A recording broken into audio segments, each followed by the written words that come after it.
എന്തോ മനുഷ്യൻ നിങ്ങൾ എഴുതി വെച്ചേക്കുന്നേ? എന്താ ഞാനിത് ഇവിടുന്ന് വായിച്ചോണ്ട് ഞാൻ രക്ഷപ്പെട്ടു. ഇതുകൊണ്ട് കടയിലെങ്ങാനും പോയിരുന്നെങ്കിൽ ഞാൻ പെട്ടേനെ. നീ പറഞ്ഞ സാധനങ്ങൾ എഴുതി വെക്കണം. സാധനം മേടിക്കണ്ടേ അടുക്കള? പച്ചക്കറിയുടെ ലിസ്റ്റോ? അറി 10 കിലോ, അരി, കോരറ്റ് ക്യാരറ്റ് 1/2 കിലോ, കോപ്സിക്കം, ക്യാപ്സിക്കം, ഇതെന്തോ മുളയ്ക്കാനോ? ഞാൻ മുളയ്ക്കാനാണോ? മുളയ്ക്കാൻ 100 ഗ്രാമോ? മുളക്, മൈദ. ഓ ദൈവമേ, രക്ഷപ്പെട്ടു. Bore soap. ഓ, സോപ്പിനും ബോർ സോപ്പ് ഉണ്ടോ? നിനക്ക് വായിക്കാൻ അറിയത്തില്ലെങ്കിൽ നീ അവിടെ വെക്ക, ഞാൻ മേടിച്ചോളാതെ. എഴുതിയതിലല്ല മിസ്റ്റേക്ക് അല്ല പറയുന്നത്. ഇത് പുതിയ ലിപിയായിട്ടാണ്. പഴയ ലിപിയിൽ ഇത് ഇങ്ങനെയാണ്, പുതിയ ലിപിയാണ് വേറെ.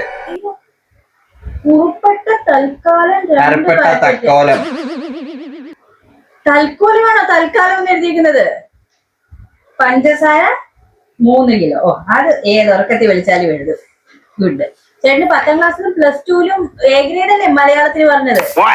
ഞാൻ മേടിച്ചോളാം പ്ലസ് വരെ. വൈകിട്ട് ഞാൻ മേടിച്ചോളാം. ഞാൻ മേടിക്കുന്നതിലോ നീ മേടിക്കുന്നതിലോ അല്ല, ഈ എഴുതി വെച്ചേക്കുന്നത് എന്തുവാണ്? ഞാൻ എഴുതിയ ലിസ്റ്റ് അല്ലേ, ഞാനല്ലേ പോകുന്നത്. അപ്പൊ എനിക്കിത് വായിക്കാൻ കിട്ടുവേ. എന്റെ ലിപിയായത്. ഇങ്ങനെയാണോ എഴുതുന്നത്? പിടിച്ചോ, തന്നെ പോയി മേടിച്ചോ. എന്നെ കൊണ്ടൊന്നും രക്ഷപ്പെട്ടു. വായിക്കാൻ അറിയാത്ത പുവർ ഗേൾ. കാല് പിടിച്ചേക്കാം, പൊയ്ക്കോ.